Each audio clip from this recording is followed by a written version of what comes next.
함께 찬송가 170장 찬송합니다. 찬송가 170장.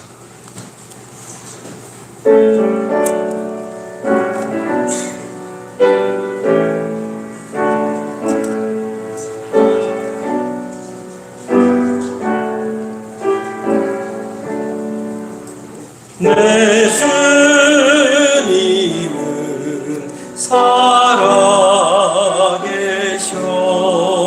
날 지켜주시니 그 큰 사랑 인하여서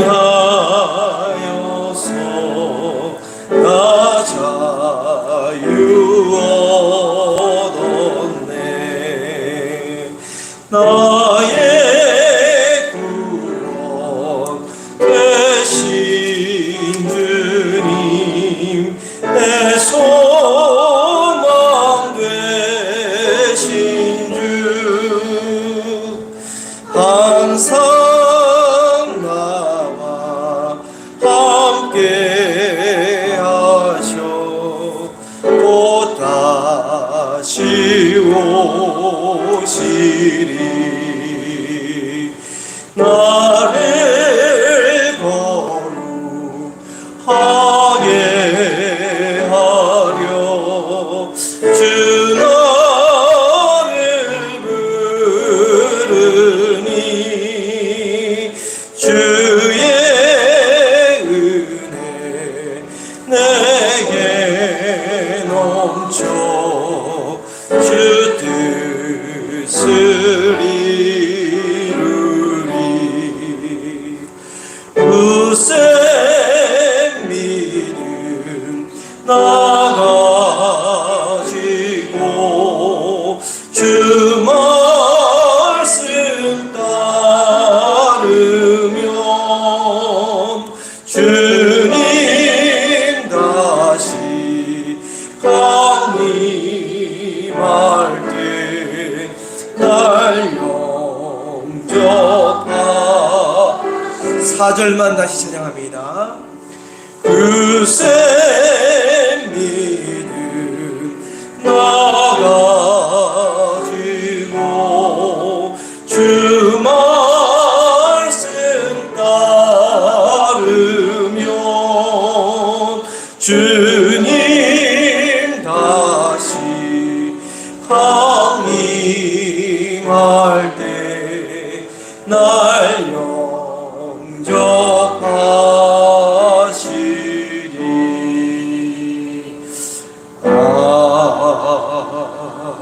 아멘. 찬송가 268장입니다.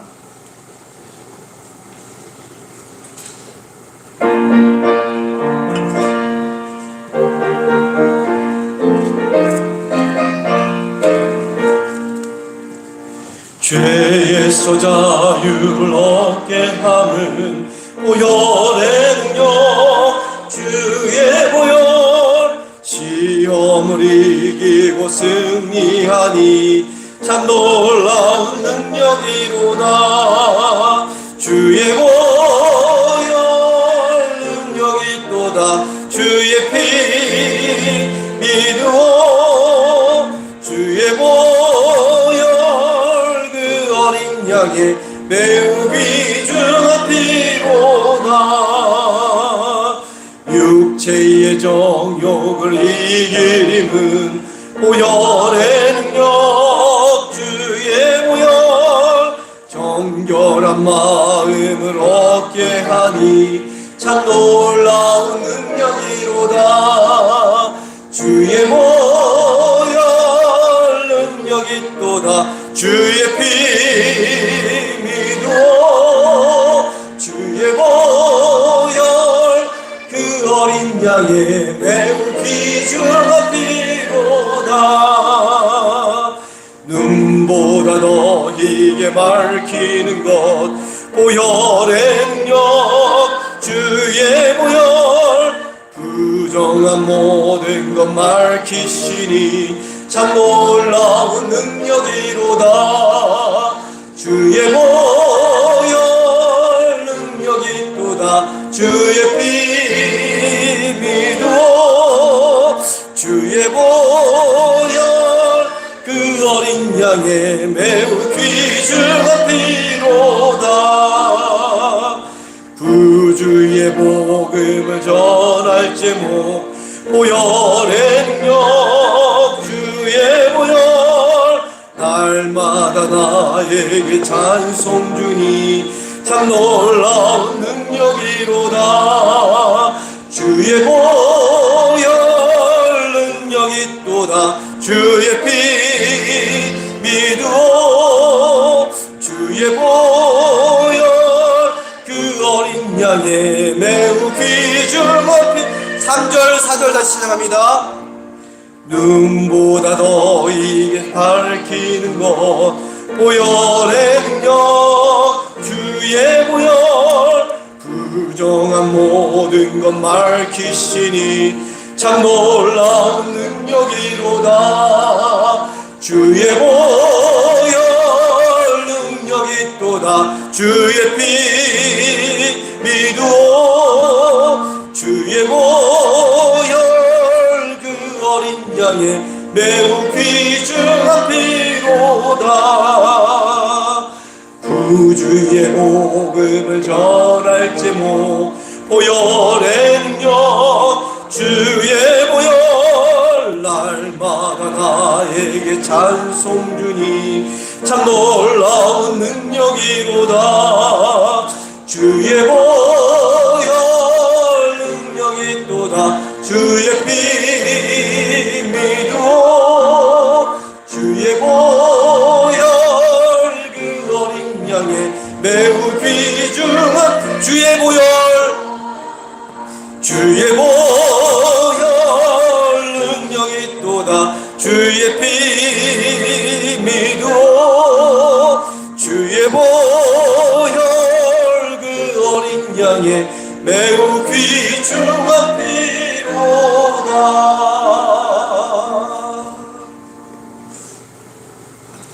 다 함께 자리에서 일어나셔서 조용한 기도드림으로 주일 예배 하나님께 올려드립니다.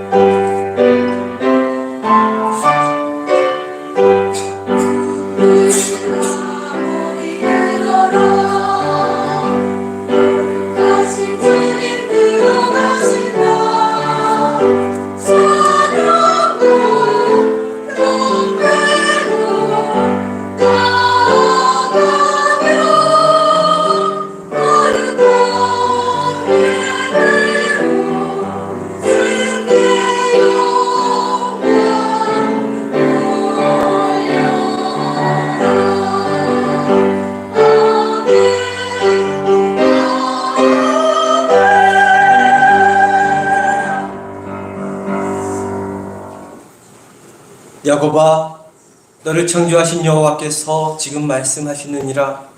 이스라엘아, 너를 지으신 이가 말씀하시느니라. 너는 두려워하지 말라. 내가 너를 구속하였고 내가 너를 지명하여 불렀나니 너는 내 것이라. 내가 물 가운데로 지날 때에 내가 너와 함께 할 것이라.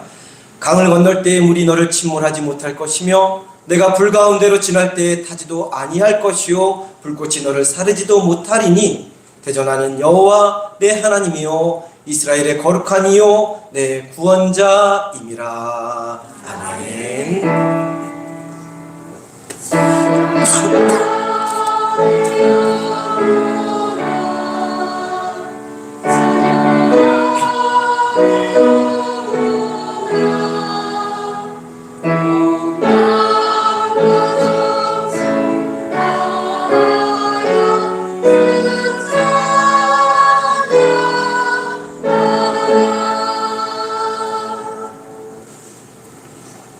다 함께 경배와 찬양 예수 우리 왕이여 찬양합니다. 두 손을 가슴에 얹고 찬양합니다.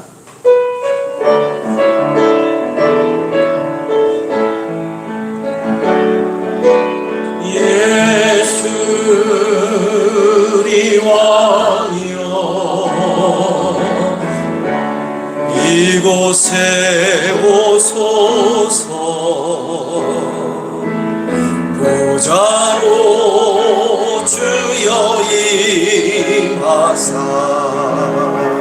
찬양을 받아 주소서. 주님을 찬양하오니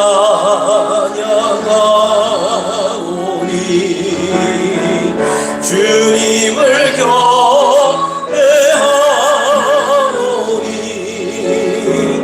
왕이신 예수여 오셔서 좌정하사 다스리. 두 손 들고 찬양합니다. 예수 우리 왕이여. 예수 우리 왕이여 이곳에 오소서. 보좌로 주여 임하사 찬양을 받아 주소서. 주님을 찬양하오니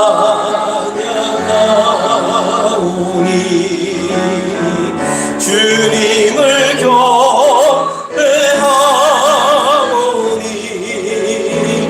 왕이신 예수여 오셔서 좌정하사 다스리소서.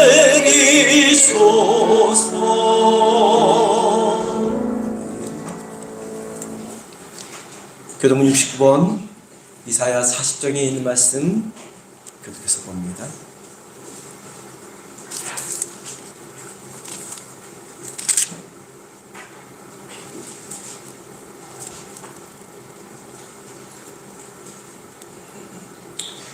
너희는 눈을 높이 들어 누가 이 모든 것을 창조하였나 보라. 그들의 모든 이름을 부르시나니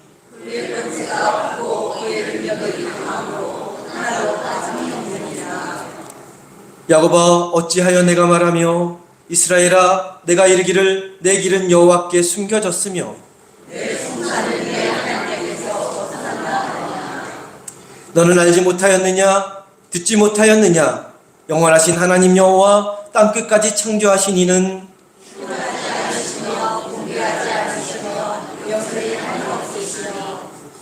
피곤한 자에게는 능력을 주시며 무능한 자에게는 힘을 더하시나니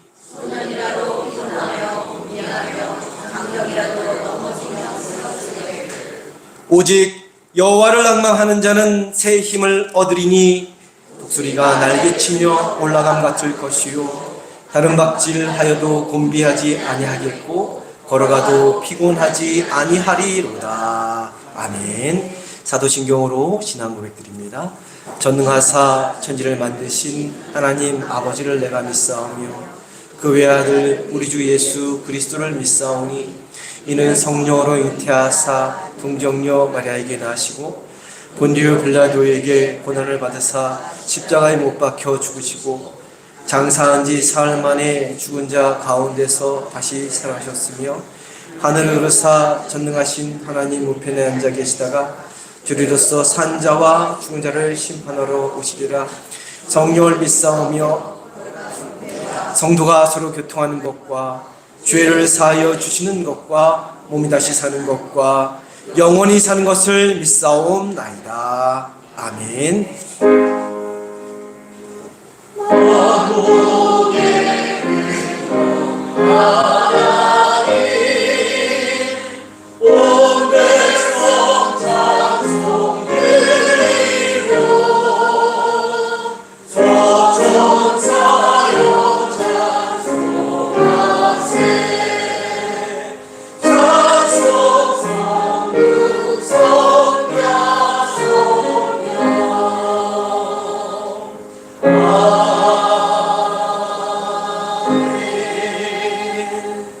자리에 앉아주시기 바랍니다. 이성환 장로님 나오셔서 대표하여 기도해 주시겠습니다.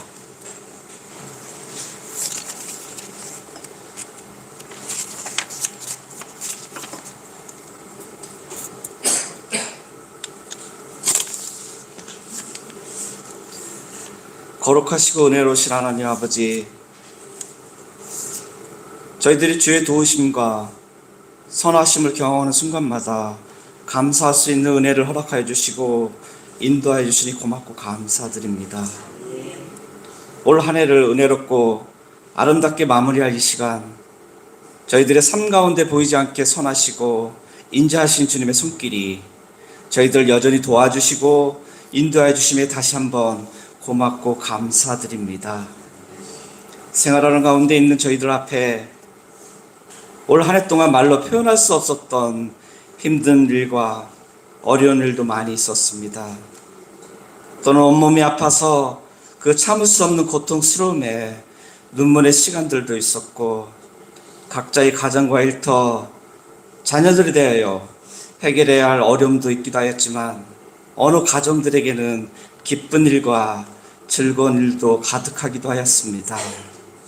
저희 상리교회를 사랑하여 주시고 인도하여 주신 하나님 아버지, 저희들의 눈과 귀를 열어주셔서 올 한 해 동안 정말로 수고한 모든 성도들에게 아름다운 세상을 바라볼 수 있도록 허락하여 주시고, 또한 수고 많은 모든 성도들을 위하여 수고 많이 하였구나라고 불러주시는 하나님의 음성을 모든 성도들이 듣게 하여 주시길 이 시간 간절히 원합니다. 모든 성도들을 사랑으로 인도하여 주신 하나님 아버지, 저희들의 마음을 활짝 열어주셔서 매일매일 전해주시는 마음의 묵상을 통하여 주님을 만날 수 있게 해주시고, 또한 묵상을 통해 주시는 말씀으로 어떠한 어려운 환경이 저희들을 문 앞에 엎드려 있을지라도 저희들의 이겨낼 수 있는 용기와 지혜를 주시고, 날마다 저희들의 입술에서는 감사의 축복으로 넘쳐나게 해주실 이 시간 동안 간절한 마음으로 원합니다. 저희 상리교회와 목사님과 모든 성도들과 함께 동행하여 주신 하나님 아버지, 머지않아 주님께서 이 거룩한 동산에 세우신 이 성전이 70년을 맞이합니다. 또한 특별히 오늘 주님의 한 자녀가 어느덧 백수라는 세월의 흔적을 기리고자 이 시간 모든 성도들이 역사의 한순간을 기쁨으로 함께 축하하고자 합니다. 주님께서 저희들에게 주시는 이러한 축복은 성경 속의 모세의 세수와 같이 앞으로 저희 교회 모든 성도들이 함께 나눌 수 있는 평강의 기쁨이 될 수 있도록 주님께서 저희 상위교회 모든 성도들을 일일이 기억하여 주셔서 건강 지켜주시고 지혜와 용기를 주시고 그 가정과 일터마다 은총과 감사의 기쁨이 넘쳐나게 해주시길 이 시간 동안 간절한 마음으로 원합니다. 오늘 이 시간 저희들에게 주님의 은혜로우신 말씀으로 채워주시고 알게 해주시고자 수고하신 목사님을 위해 기도드립니다. 저희들 통하여 주시는 주님의 말씀이 뜨거운 믿음으로 변하게 해주셔서 이 지역의 복음을 위한 전도에 힘써 풍성한 열매의 결실이 있게 해주시고, 또한 전해주신 말씀이 저희들 마음밭에서 선하고 좋은 씨앗이 되게 해주셔서 추수할 곳간이 풍성하게 할 수 있는 밑거름이 되게 하실 이 시간 또한 간절히 원합니다. 목사님과 모든 성도들이 서로 하나가 되어 사랑을 나누는 공동체가 되게 해주시고, 모든 성도들이 그리스도를 닮은 삶으로 살아가게 해주시고, 또한 처음과 마지막 변함없이 서로 함께 할 수 있도록 주님께서 인도하여 주셔서 저희들 앞에 있는 모든 것들이 또한 주님의 은혜이었고 사랑이었음을 깨닫는 시간이 되게 해주시길 이 시간 간절히 원하오며, 이 모든 말씀을 우리 주 예수 그리스도의 이름으로 기도드립니다. 아멘. 하늘에 계신 아버지, 이름 거룩하사 주님 나라 임하시고 뜻이 이루어지리라.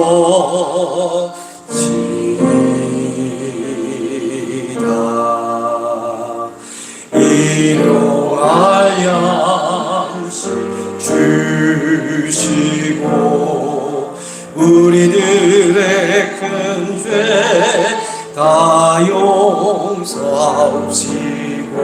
또 시험에 들게 마시고 악에서 구원하소서.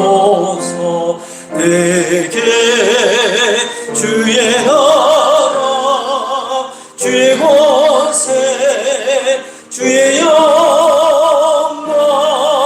영원히 아멘.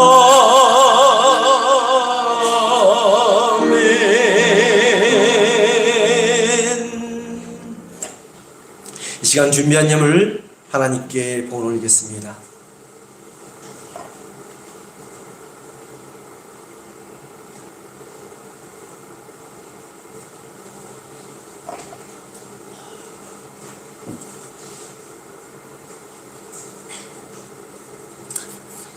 우리 삶의 주인 되신 하나님 아버지, 귀하고 복된 날 저희를 한자리에 불러주셔서 하나님께 존귀와 찬양과 영광을 올려드리게 하시니 감사를 드립니다. 이 시간 하나님이 우리 삶에 베풀어 주신 은혜를 기억하며 10의 하나로 감사로 1,000번째로 선교와 건축과 여러 가지 기도 제목으로 예물 올려드립니다. 예물 드리는 우리의 마음과 중심을 받아주시고 하나님의 방법으로 축복하시고 형통하게 하여 주옵소서. 예물과 함께 드린 기도의 제목을 하나하나 기억하여 주옵소서.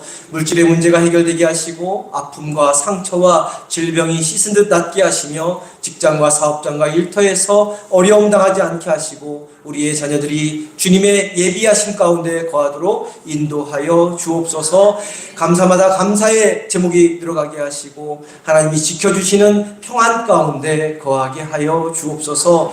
저희의 정성이 담긴 이 예물을 통해 상립교회가 든든히 세워지고 복음이 널리 증거되며 하나님 나라가 확장되는 역사가 나타나게 하여 주옵소서. 특별히 성탄절을 기다리며 각 속회마다 선교하는 교회를 위해 사랑의 선물을 준비하여 하나님 앞에 봉헌 올립니다. 축제 가운데 하나님의 은혜와 축복이 넘쳐나게 하시고 이 선물이 선교하는 교회의 위로와 용기가 되는 귀한 복된 선물 되게 하여 주옵소서.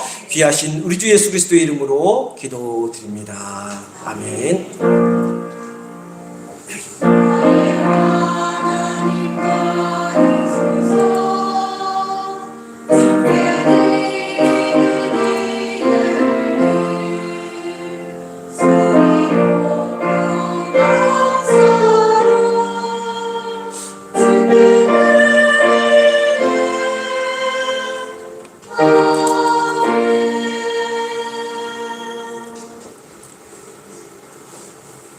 네, 귀하고 복된 날 주님의 성전에 나오신 성도님들을 환영하고 축복합니다. 옆에 계신 분들과 앞에 계신 분들과 인사합니다. 사랑합니다.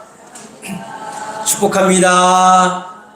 할렐루야. 잘 오셨습니다. 네, 오늘은 우리 이성화 장로님 잠시 기도해 주셨듯이 김태규 장로님께서 99세 올해 이제 곧 며칠 있다가 생신이신데 99세 백수를 맞이하여 교회에서 축하드리며 애찬과 선물을 준비했습니다. 장로님 잠깐 힘드셔도 일어나 주시겠어요? 예, 우리 선물을 건넬 때 큰 박수로 축하해 주시기 바랍니다. 네. 교회에서 선물을 준비했습니다. 장로님 제가 잠깐 기도하겠습니다. 사랑과 은혜가 많으신 하나님, 김태규 장로님 이 땅에 보내주셔서 99세 생일을 사시게 하시고 또한 생애 사는 가운데 여러 가지 시련과 어려움과 우여곡절이 많았지만 주님의 은혜 가운데 인도하셔서 이 자리에까지 오게 하신 줄 믿습니다. 주님, 우리 장로님 건강하게 생활하게 하시니 무엇보다도 감사를 드립니다. 이후의 삶 가운데서도 하나님이 부르실 때까지 강건하게 생활하시고 또한 교회를 위해 기도하는 그 기도 소리가 하늘에 상달되는 기도가 되게 하여 주셔서 교회의 든든한 어른으로 기둥으로 끝까지 자리 잡을 수 있도록 성령님께서 함께하여 주옵소서. 감사드리며 귀하신 우리 주 예수 그리스도의 이름으로 기도드립니다. 아멘. 우리 오늘은 먼저 장로님 축복하며 축복성 하겠습니다. 하나님께서 한번 다 함께 부릅니다. 장로님 위해서 축복합시다.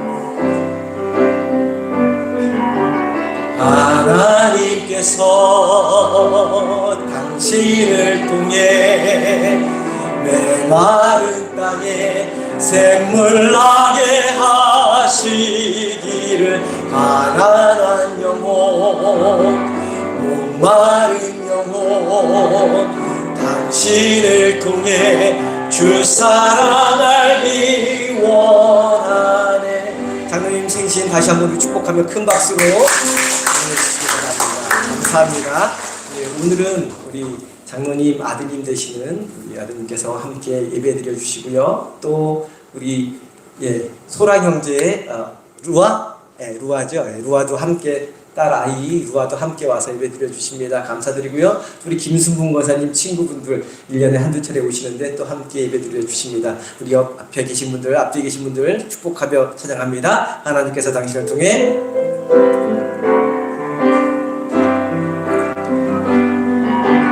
하나님께서 당신을 통해 메마른 땅에 샘물 나게 서로를 바라보며 축복합니다. 가난한 영혼 목마른 영혼 당신을 통해 주 사랑 알기 원하네. 아멘.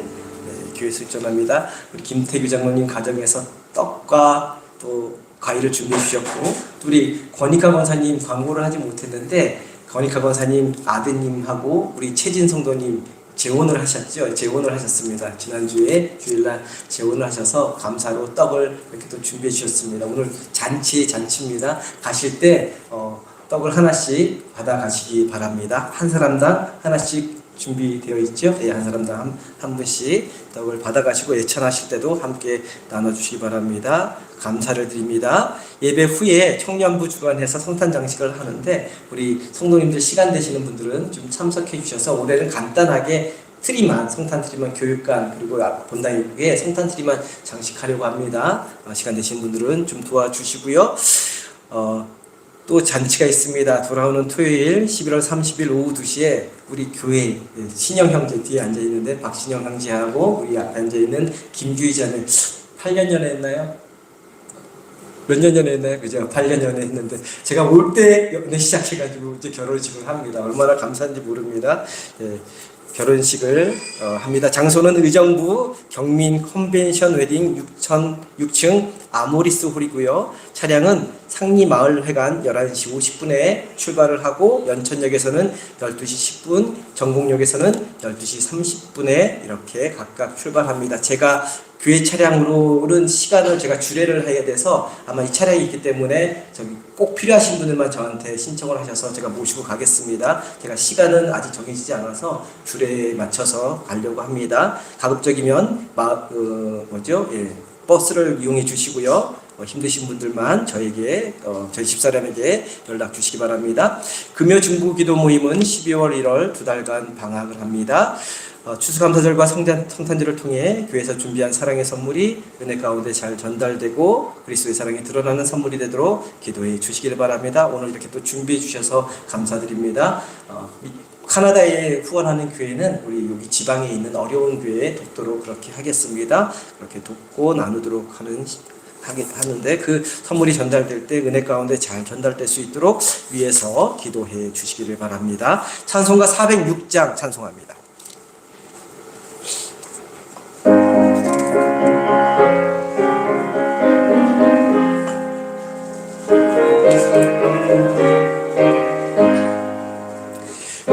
내 영혼 편히 쉴 곳과 풍랑이 너도 안전한 포구 폭풍까지도 다스리시는 주의 영원한 팔을 지혜 주의 영원하신 팔 함께 하사 항상 나를 붙드시니 어느 곳에 가든지 요동하지 않으는 주의 팔을 의지함이라. 세상 친구들 나를 버려도 예수는 함께 동행함으로 주의 은혜가 충만하리니 주의 영원한 팔을 의지해 주의 영원하신 팔 함께 하사 항상 나를 붙드시니 어느 어느 곳에 가든지 요동하지 않는 주의 팔을 의지함이라. 나의 믿음이 연약해져도 미리 예비한 힘을 주시며 위태할 때도 안보하시는 주의 영원한 팔을 지혜 주의 영원하신 팔 함께 하사 항상 나를 붙드시니 어느 곳에 가든지 요동하지 않으면 주의 팔을 의지함이라.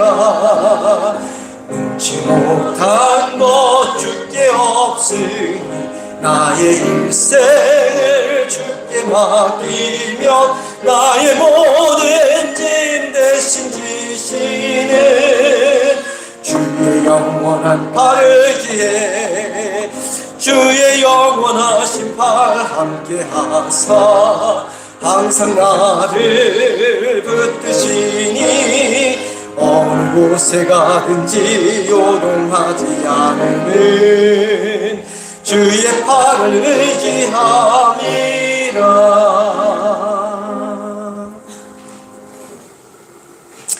오늘 우리에게 주시는 하나님의 말씀은 다니엘 3장 1절부터 18절까지 말씀입니다. 구약성경 1224면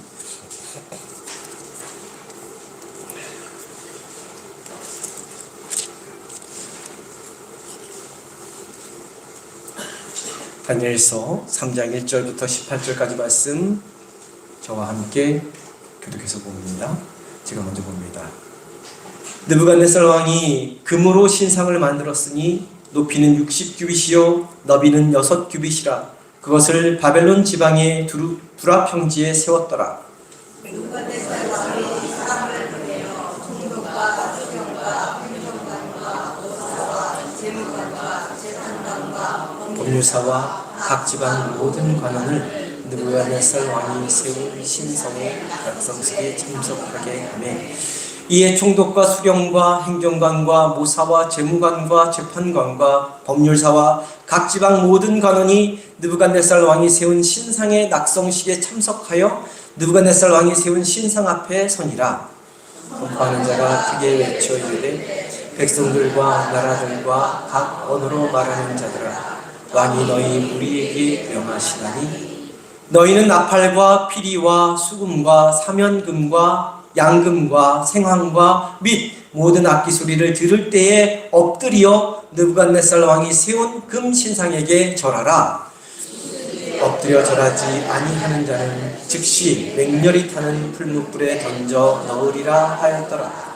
모든 백성과 나라들과 각 언어를 말하는 자들이 나팔과 피리와 수금과 사면금과 양금과 및 모든 악기 소리를 듣자 곧 느부갓네살 왕이 세운 금 신상에게 엎드려 절하니라. 갈대아 사람들이 나와 유다 사람들을 참소하니라. 그들이 느부갓네살 왕에게 이르되 왕이여 만수무강하옵소서. 왕이 명령을 내리사 모든 사람이 나팔과 피리와 수금과 사면금과 양금과 생황과 및 모든 악기 소리를 듣거든 엎드려 금 신상에게 절할 것이라. 누구든지 엎드려 절하지 아니하는 자는 맹렬히 타는 풀무불 가운데 던져 넣음을 당하리라 하지 아니하셨나이까. 이제 유다 사람 사드락과 메삭과 아벨느고는 왕이 세워 바벨론 지방을 다스리게 하신 자이거늘 왕이여 이 사람들이 왕을 높이지 아니하며 왕의 신들을 섬기지 아니하며 왕이 세우신 금신상에게 절하지 아니하나이다. 느부갓네살 왕이 노하고 분하여 사드락과 메삭과 아벳느고를 끌어오라 말하매 드디어 그 사람들을 왕의 앞으로 끌어온지라. 그들에게 물으니 사드락 메삭 아벳느고야 내가 내 신을 섬기지 아니하며 내가 세우는 금신상에게 절하지 아니한다 하니 사실이냐? 이제라도 너희가 준비하였다가 나팔과 피리와 수금과 사면금과 양금과 생황과 및 모든 악기 소리를 들을 때 내가 만든 신상 앞에 엎드려 절하면 좋거니와 너희가 만일 절하지 아니하면 즉시 너희를 맹렬히 타는 풀물불 가운데 던져 넣을 것이니 능히 너희를 내 손에서 건져낼 신이 누구겠느냐 하니 메삭과 아벤느고가 왕에게 대답하여 이르되 느부갓네살이여 우리가 이 일에 대하여 왕에게 대답할 필요가 없나이다. 왕이여 우리가 섬기는 하나님이 계시다면 우리를 맹렬히 타는 풀물불 가운데에서 능히 건져내시겠고 왕의 손에서도 건져내시리이다. 그렇게 하지 아니하실지라도 왕이여 우리가 왕의 신들을 섬기지도 아니하고 왕이 세우신 금신상에게 절하지도 아니할 줄을 아옵소서. 아멘. 성가대의 찬양 읽겠습니다. 아멘.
경광의 박수 올립니다. 변산의 그 성가대에게 큰 격려의 박수 보내주시기 바랍니다.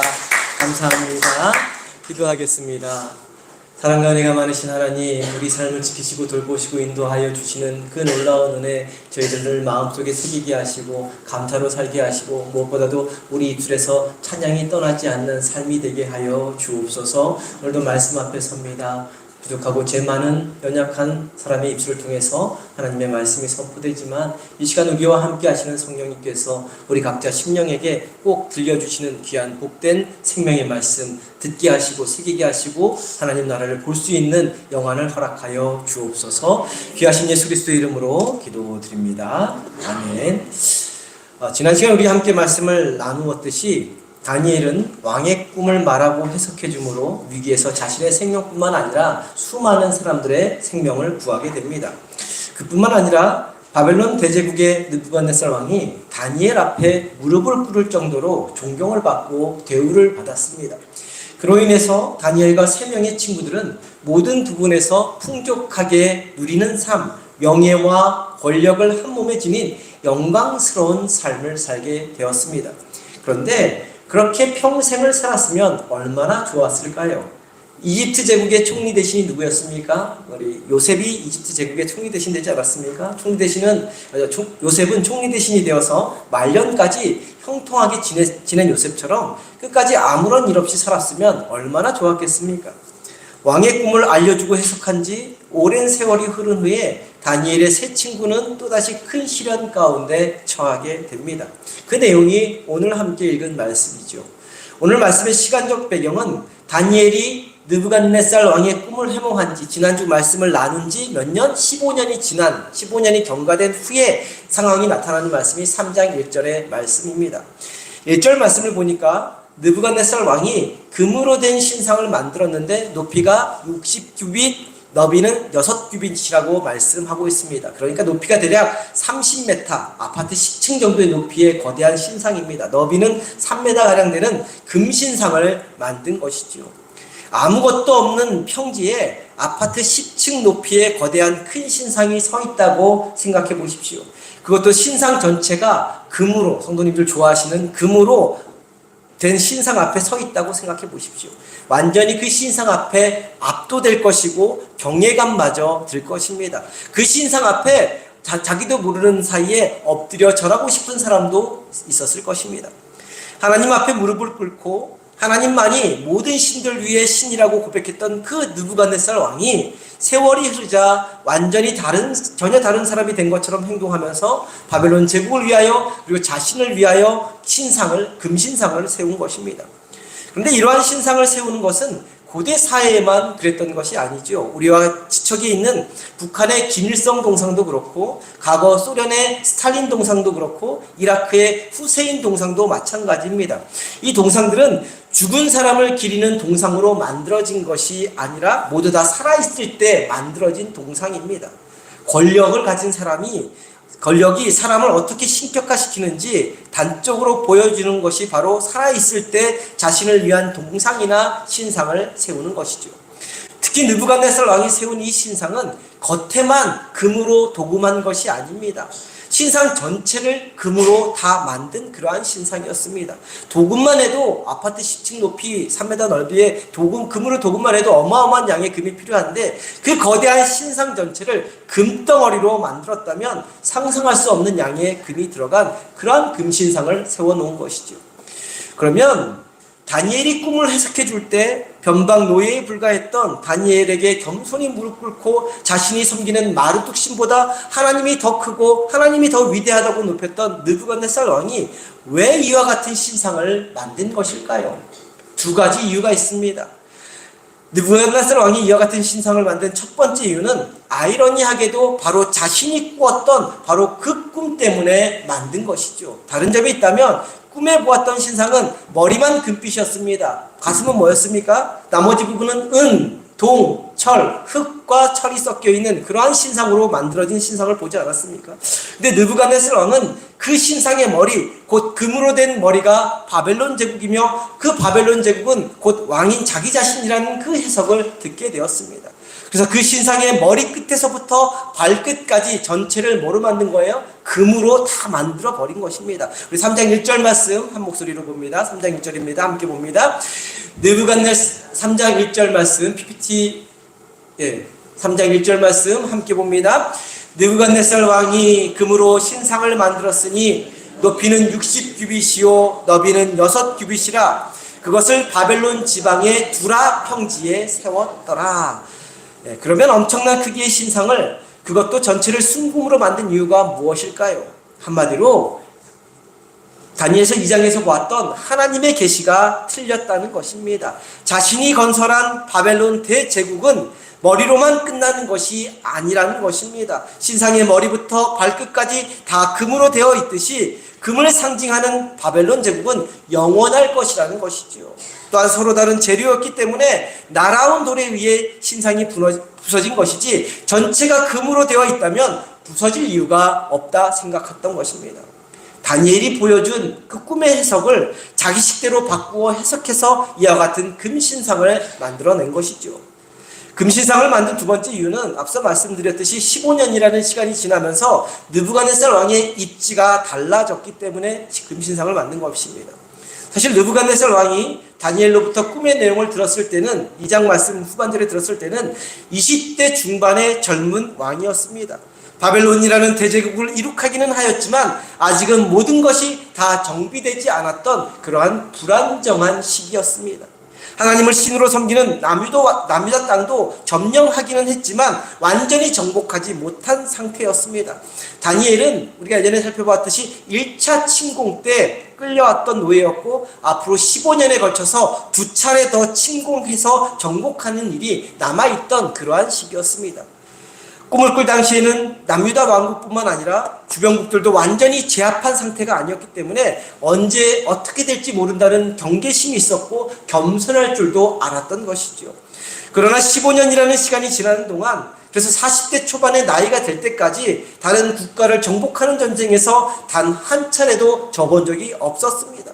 그리고 이 신상을 만들 때는 기원전 586년경으로 남유다 왕국이 완전히 멸망하는 그러한 시대였는데 이집트 제국과 고대 근동 지역의 대부분의 나라뿐만 아니라 남유다 왕국을 완전히 정복하고 멸망시킨 그러한 때였습니다. 한마디로 말해서 모든 전쟁에서 승승장구하며 고대 세계 전체를 장악한 시기였기에 그 위세가 하늘을 찌를 듯했던 것이죠. 그 어느 제국보다 더 탄탄하고 막강한 거대한 제국을 완성하게 되면서 느부갓네살 왕의 마음속에 점점 교만한 마음이 자리 잡게 되었던 것입니다. 15년 전에는 하나님을 모든 신들의 신이요 모든 왕의 군주라고 겸손히 무릎을 꿇었지만, 그래서 감히 하나님의 나라를 완전히 정복하지 못할 것이라 그렇게 여겼지만 15년의 시간이 지난 후에 그 하나님을 신으로 모시는 나라 남유다 왕국을 완전히 멸망시켜 바벨론의 속국으로 만들어 버린 것이죠. 그러니까 금으로 된 이 신상은 느부갓네살 왕이 하나님의 나라 남유다 왕국을 완전히 초토화시키고 대승을 거둔 것을 기념하기 위해 세웠던 그러한 신상이었습니다. 이 신상을 만들면서 하나님이 세우고 하나님이 지키는 나라인 남유다 왕국도 다 쓸어버렸는데, 그때 꾸었던 15년 전에 꾸었던 꿈이 잘못된 꿈이라는 것을 생각했던 것이죠. 하나님을 신으로 모시는 나라 남유다 왕국도 완전히 정복하였고 계속해서 승승장구하며 영토를 확장하고 있는 그 바벨론 제국은 머리로만 끝나는 것이 아니라 영원할 것이라고, 발끝까지, 그 시대가 흐르는 발끝에까지 이르는 시간까지 영원할 것이라고 착각을 한 것입니다. 이처럼 인간은 착각을 잘하는 간사한 존재입니다. 겸손과 교만의 간격이 종이 한 장 차이도 나지 않게 왔다 갔다 하는 그러한 존재인 것입니다. 세월이 흘러가면서 모든 것은 변하기 마련입니다. 저와 성도님도 변하게 되어 있습니다. 그런데 어떻게 변할 것인가가 중요합니다. 믿음으로 겸손히 살던 사람도 자기 자신과 세상과 타협하기 시작하면 신앙적으로 게을러집니다. 조금 여유로워지고 조금 풍요로워지면 하나님의 음성에 귀를 기울이기보다는 자기 자신의 내면의 소리, 자기 자신 안에 있는 탐욕과 욕망의 소리에 더 귀를 기울이게 됩니다. 세상의 소리를 따라 움직이게 됩니다. 그러다 하나님을 멀리하면서 교만해질 뿐만 아니라 사탄의 은밀한 속삭임에 귀를 솔깃솔깃하게 됩니다. 조금 더 여유롭게 살라고, 조금 더 누리며 살라고, 조금 더 사람들을 억누르고 사람들 위에 군림하며 살라고, 조금 더 너를 앞세우고 너를 드러내며 살라고, 괜찮다고, 남들도 다 그렇게 산다고, 그렇게 살아도 전혀 문제되지 않는다고 속삭이면서 우리를 변질시키게 합니다. 그러다가 느부갓네살 왕처럼 하나님의 말씀을 내 마음대로 이해하고 해석하고 적용합니다. 결국에는 자신을 위한 수많은 금신상을 만들면서 살아가게 되는 것입니다. 그렇기 때문에 시간이 지나가며 살만해질수록, 가진 것이 많아지고 누릴 것이 많아질수록 내면의 소리, 세상의 소리, 사탄의 소리가 아니라 하나님의 음성에 귀를 기울일 수 있어야 합니다. 내 영혼을 누구보다도 사랑하시고 내 영혼이 잘 되기를 누구보다 바라시는 하나님의 음성을 겸손히 듣고 순종할 수 있어야 합니다. 세월이 흐르고 모든 것이 다 변해도 변함없는 믿음으로 겸손히 살아갈 수 있어야 합니다. 이렇게 하나님 앞에서 늘 겸손하게 살아가는 것, 그것이 바로 신앙인에게 주어진 가장 힘든 숙제 중에 하나일 것입니다. 그래서 성 어거스틴의 말처럼 신앙인에게 가장 필요한 덕목은 첫째도 겸손, 둘째도 겸손, 셋째도 겸손이라 말한 것이죠. 저를 따라해 볼까요? 첫째도 겸손, 둘째도 겸손, 셋째도 겸손.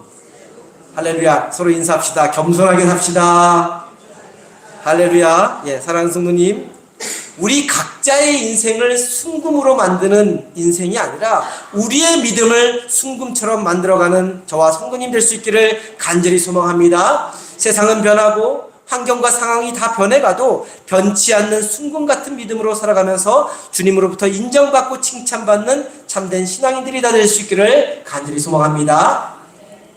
느부갓네살 왕은 영원한 하나님의 나라인 유대 왕국도 멸망시켰으니 이제 자기가 세운 바벨론 제국이 영원할 것이라는 착각에 빠진 것입니다. 그래서 금신상을 세운 후 낙성식, 곧 금신상을 세운 것을 축하하는 의식을 준비합니다. 2절 말씀 우리 한 목소리로 볼까요? 2절입니다. 함께 봅니다. 느부갓네살 왕이 사람을 보내어 총독과 수경과 행정관과 모사와 재무관과 재판관과 법률사와 각 지방 모든 관원을 느부갓네살 왕이 세운 신상의 낙성식에 참석하게 하매, 함께 읽은 말씀대로 거대한 바벨론 제국 전 지역에서 아시아, 인도, 아프리카, 다 유럽 전 지역에서 고위직에 있는 모든 사람들은 한 사람도 빠짐없이 낙성식에 참석하게 했던 것이죠. 대략 바벨론 제국 전체에서 10만 명 정도 고관대적들이 모였을 것이다 라고 추측하는데, 그런데 이 자리에 다니엘은 참석하지 않았습니다. 성경학자들은 이것을 이상하게 생각합니다. 왜 느부갓네살 왕이 고관대작들을 다 불러 모으는 그 자리에 다니엘을 부르지 않았을까 하는 것이죠.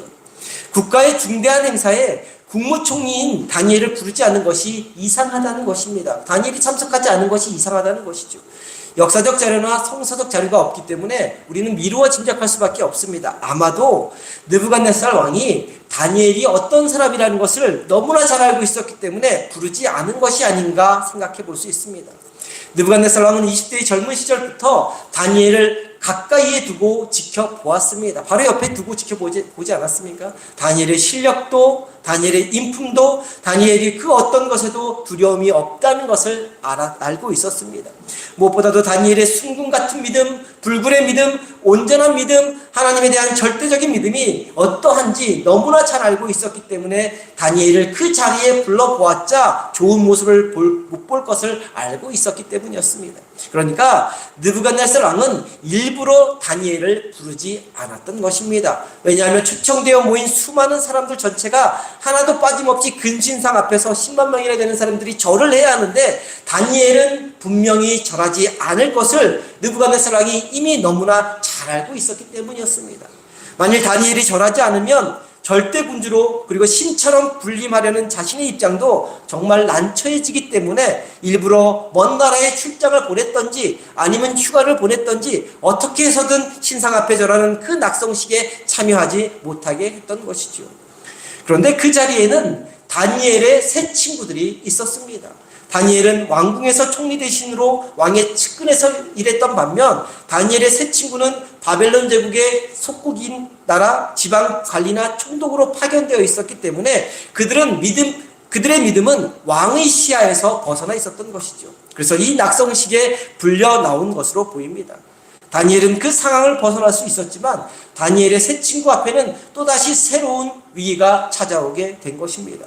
그러면 낙성식을 하며 그 자리에 모인 모든 사람들이 그 신상 앞에 절을 할 때 이 세 친구는 어떻게 했습니까? 어떻게 했죠? 절을 하지 않았습니다. 다니엘과 마찬가지의 믿음을 가지고 살았던 이 세 친구는 15년의 시간이 흘렀어도 여전히 변함없는 믿음, 한결같은 믿음, 순결 같은 믿음을 지니고 있었던 것이죠.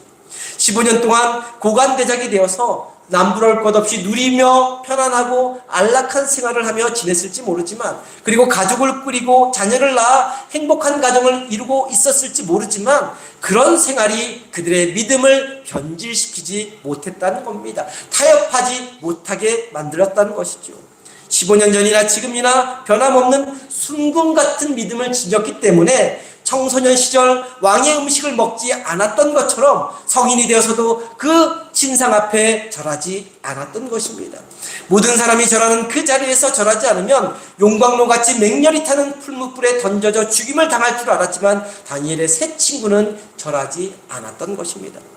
그런데 멀리서 절하지 않은 세 친구의 모습을 지켜본 왕은 안 보이겠죠. 10만 명이나 되는 군중 앞에 누가 절하고 안 하는지 티가 안 나는데, 멀리서 절하지 않은 세 친구의 모습을 근처에서 지켜본 어떤 다른 사람이 왕에게 참소하여 고발하게 됩니다. 12절 말씀입니다. 12절 말씀 한 목소리로 봅니다. 12절입니다. 함께 봅니다. 이제 몇 사람, 유다 사람 사드락과 메삭과 아벳느고는 왕이 세워 바벨론 지방을 다스리게 하신 자이거늘 왕이여, 이 사람들이 왕을 높이지 아니하며 왕의 신들을 섬기지 아니하며 왕이 세우신 금신상에게 절하지 아니하나이다. 다니엘의 세 친구를 고발한 사람들은 다니엘뿐만 아니라 다니엘의 세 친구도 이미 잘 알고 있는 사람들이었습니다. 그래서 말씀을 보면 그들은 이 세 사람의 이름까지 알고 있었고, 느부갓네살 왕이 이 세 사람을 친히 세워 바벨론 제국의 속국 지방을 다스리게 했다는 것도 알고 있었다는 것을 말씀을 통해 찾아볼 수 있습니다. 그런데 다니엘의 세 친구를 고발한 사람들은 이방 변방 민족 포로 신세였던 다니엘의 세 친구가 바벨론 제국의, 바벨론 사람도 아니면서 바벨론 제국의 고위관직을 차지한 것이 못마땅하고 시기하는 바벨론 제국, 바벨론 본토 사람들이었을 것이었습니다.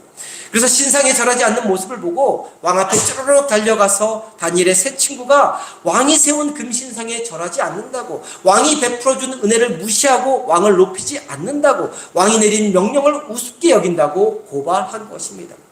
사실 다니엘의 세 친구는 왕이 베푼 은혜를 무시한 것도, 왕을 높이지 않은 것도, 왕의 명령을 우습게 여긴 것도 아니었습니다.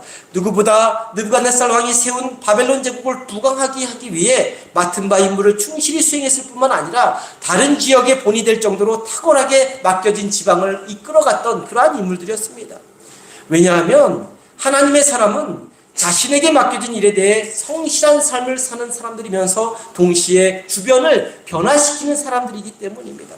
단지 신앙에 위배되었기 때문에 금신상에만 절하지 않은 것뿐입니다. 이들을 시기하고 질투하는 세력들이 느부갓네살 왕의 허영심과 자존심을 건드려 공경에 처하게 만들려고 지금 왕을 자극하고 있는 것이죠. 결국 다니엘의 세 친구는 금신상에 절하지 않으므로 또 한 번 죽음의 이 길을 맞게 됩니다. 이번에는 뜨거운 풀무불에 던져져야 하는 그러한 시험이 찾아오게 되는 것이죠. 그 내용이 다음 주에 우리 함께 찾아봅니다. 오늘 우리가 함께 읽은 말씀을 통해서 세상과 타협하지 않는 신앙, 우상에 절하지 않는 신앙이 어떤 신앙인지 우리에게 잘 보여주는 내용을 살펴보려고 합니다. 그러면 다니엘의 세 친구들이 보여준 믿음은 어떤 믿음일까요? 먼저 믿음이란 좁은 길을 가는 것임을 분명히 보여주고 있습니다. 많은 사람들이 바벨론 지방의 두루 평지에 모여 아파트 10층 높이의 거대한 신상 앞에 섰을 때 그 거대한 모습에 압도당했을 것입니다. 그리고 엄청난 오케스트라가 연주하고 있었고 10만 명이나 되는 사람들이 그 연주에 맞추어 한 사람도 빠짐없이 그 신상에서 절을 하고 있었을 것입니다. 이런 거대하고 엄청난 환경이라면 그냥 거기 모인 사람들이 다 하는 대로 따라하기가 쉬웠을 것입니다. 다니엘의 세 새 친구들도 속으로는 나의 마음, 나의 믿음은 그렇지 않아. 그런데 환경과 상황이 이러니까 이런 분위기를 거슬러 행동할 필요는 없지 않겠어? 내 삶을 지금까지 보장해준 왕의 권위와 왕의 입장도 생각해줘야지. 언뜻 그런 생각이 들 수도 있었을 것이고 눈 딱 감고 절을 할 수도 있었을 것입니다. 그러나 다니엘의 새 친구는 그런 분위기, 그런 상황, 그런 입장에 압도당하거나 타협당하지 않았습니다. 오히려 믿음으로 그 모든 것들을 이겨냅니다. 또한 왕으로부터 그동안 받은 혜택, 특혜도 과감하게 메모차게 다 잘라냅니다. 그래서 13절 말씀을 보면 느부갓네살 왕이 참소자들의 이야기를 듣고 노하고 분해하면서 절하지 않은 이 새 친구를 끌고 오라고 명령합니다. 그런데 14절 말씀을 보면 이상한 점이 또 하나 발견됩니다. 이 새 친구가 끌려올 때는 이 느부갓네살 왕이 당장이라도 죽일 것처럼 그런 분위기였는데 막상 이 새 친구가 왕 앞에 섰을 때 왕은 오히려 이 새 친구들에게 간청하고 있는 것을 볼 수 있습니다. 14절 15절 말씀 우리 한 목소리로 볼까요? 14절 15절입니다. 함께 보겠습니다.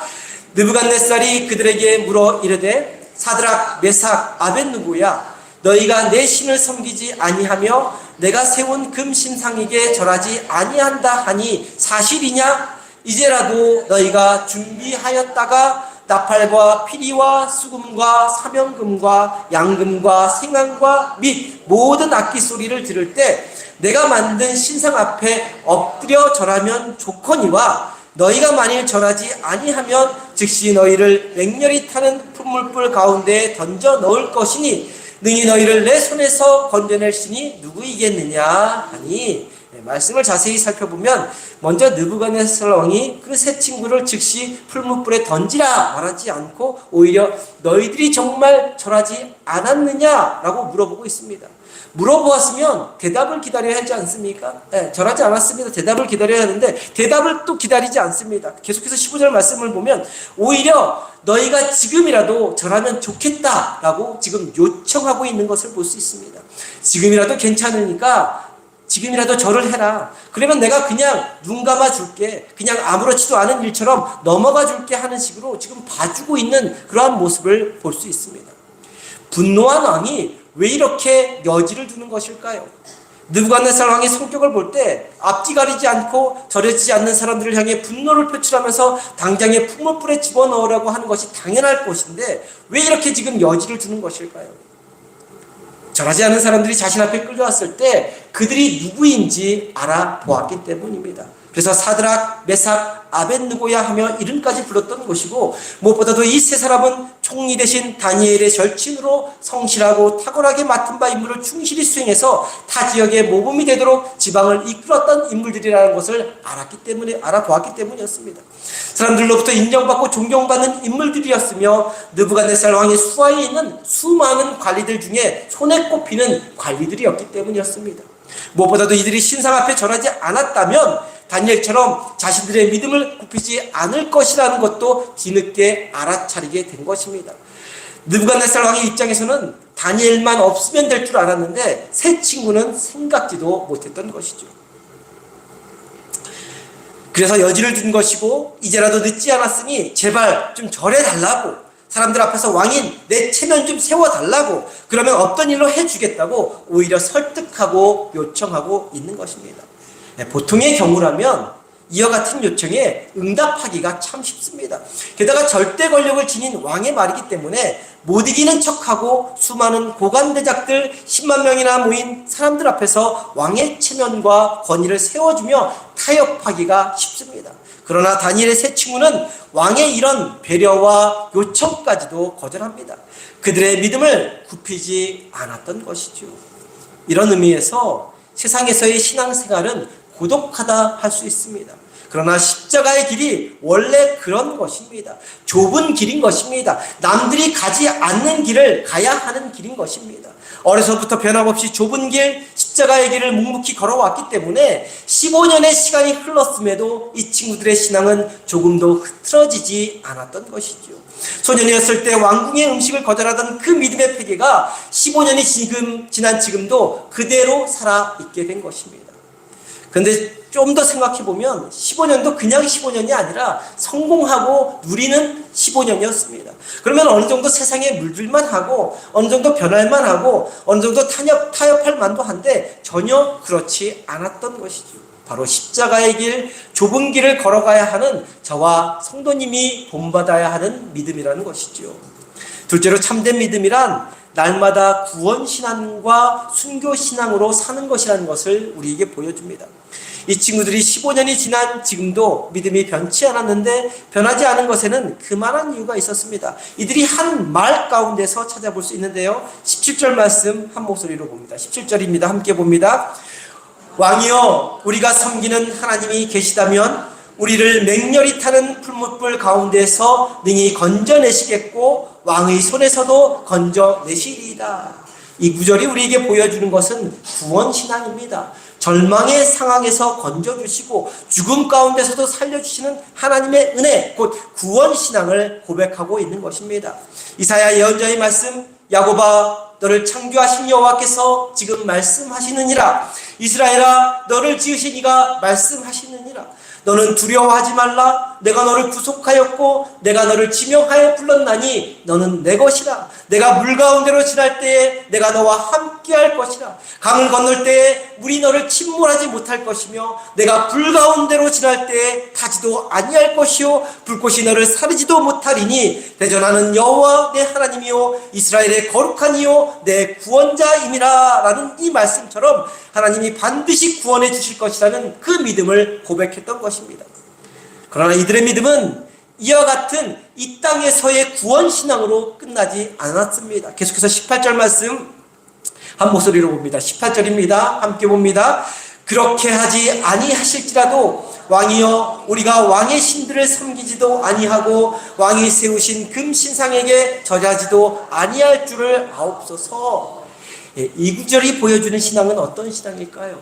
바로 순교 신앙입니다. 이들이 15년 동안 정말 어려움 없이 마음 편하게 살았고 성공하였고 부와 명예와 권력을 누리고 있었음에도 그들이 믿음이 변하지 않은 것에는 그들의 심령 속에 구원신앙뿐만 아니라 순교신앙이 살아 있었기 때문입니다. 그렇게 하지 아니하실지라도 하나님께서 우리가 풀무불에 던져진 것을 내버려 두실지라도, 그래서 그 용광로 같은 풀무불 한가운데서 우리를 죽도록 내버려 두실지라도 우리는 하나님을 믿겠습니다 라고 고백하는 것이죠. 우리가 죽는 것이 하나님의 이름을 높이고 하나님께 영광이 된다면 그렇게 풀무불에 기꺼이 타 죽겠다는 것입니다. 이것이 이들의 믿음의 본질이었던 것이죠. 사랑하는 성도님, 믿음으로 이 땅을 살아가는 우리 삶에도 하나님께서 그렇게 안 해주시는 일들이 있습니다. 우리 앞에 놓인 문제를 그대로 껴안고 가야 하는 일들이 많이 있습니다. 옆에 끼고 살아야 하는 사람도 있고, 옆에 끼고 살아야 하는 질병도 있고, 옆에 끼고 살아야 하는 문제들도 있습니다. 이처럼 신앙생활을 하더라도 항상 갈등과 문제와 아픔과 고통은 우리 삶에 늘 함께 있습니다. 아무리 기도하고 아무리 부르짖어 소원을 아뢰도 하나님이 우리가 원하는 대로 해주지 않으시는 것들이 있습니다. 그래도 우리의 믿음은 다니엘의 세 친구처럼 그렇게 하지 아니하실지라도 주님의 뜻에 순종하겠습니다. 그렇게 해주지 않으시더라도 감당하며 살겠습니다 해야 합니다. 그렇게 순종하며 살아갈 때 우리는 최후의 승리자가 되고 하나님의 영광에 참여하는 자가 되는 것입니다. 하나님 나라에서 영원한 기업을 누리며 사는 사람들이 되는 것이죠. 다니엘의 세 친구처럼 좁은 길, 십자가의 길을 가는 믿음, 구원신앙과 순교신앙으로 날마다 주님 안에서 승리하는 삶을 살아가는 저와 성도님 되기를 간절히 소망합니다. 그래서 최후의 승리자가 되어서 하나님의 영광에 참여하고 하나님 나라의 영원한 기업을 다 누릴 수 있는 저와 성도님 되기를 주님의 이름으로 간절히 축원합니다. 기도합니다. 사랑과 은혜의 하나님, 하나님의 은혜로 이 땅을 살아가는 가운데 우리 삶이 이전보다 여유로워지고 풍요로워진다면, 그래서 가진 것이 많아지고 누리며 살아간다면 이전보다 더욱 겸손히 하나님 앞에 무릎 꿇게 하시고 이전보다 더욱 하나님의 음성에 귀를 기울이며 살아가게 하여 주옵소서. 변질되는 신앙이 아니라 순금 같은 정결한 신앙으로 살아가게 하여 주옵소서. 날마다 우리를 위협과 절망과 죽음 가운데서 건져주시는 하나님을 바라보며 좁은 길, 십자가의 길을 걸어가는 삶을 살게 하여 주옵소서. 또한 우리 삶의 문제, 아픔, 고통, 절망 앞에 하나님이 침묵하시고 응답하지 않으셔도 그렇게 하지 아니하실지라도 하나님의 이름을 높이고 하나님의 영광을 드러내는 삶을 살아가는 저희 모두가 되게 하여 주옵소서. 그래서 최후 승리자들이 다 되어서 하나님 나라에서 영원한 기업을 누릴 수 있는 저희 모두가 다 되게 하여 주옵소서. 귀하신 우리 주 예수 그리스도의 이름으로 기도드립니다. 아멘.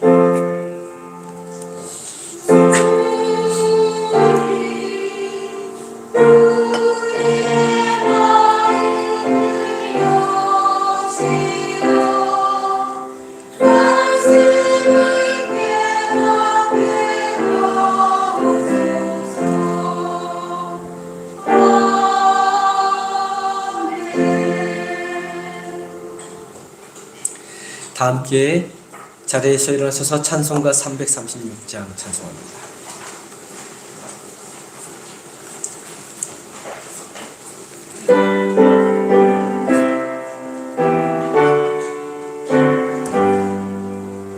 환난과 핍박 중에도 성도는 신앙 지켰네. 이 신앙 생각할 때에 기쁨이 충만하도다. 성도의 신앙 따라서 죽도록 충성하겠네. 옥중에 매인 성도나 양심은 자유 얻었네. 우리도 고난 받으면 죽어도 영광 되도다. 성도의 신앙 따라서 죽도록 충성하겠네. 성도의 신앙 본받아 원수도 사랑하겠네. 인자한 언어 행실로 이 신앙 전하리라. 성도의 신앙 따라서 죽도록 충성하겠네.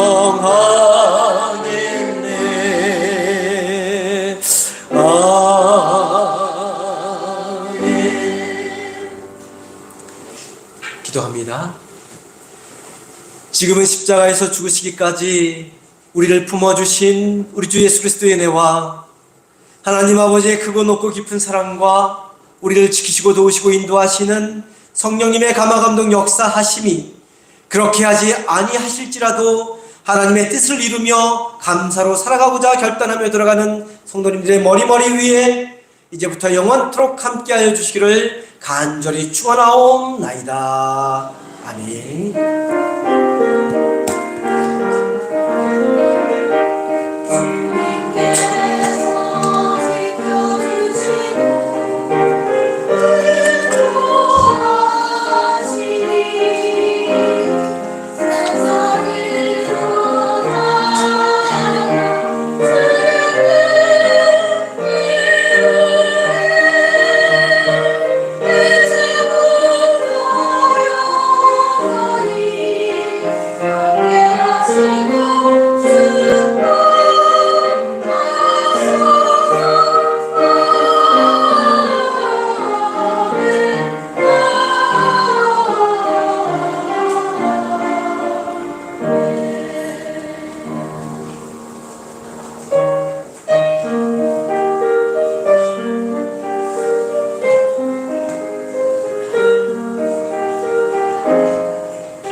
주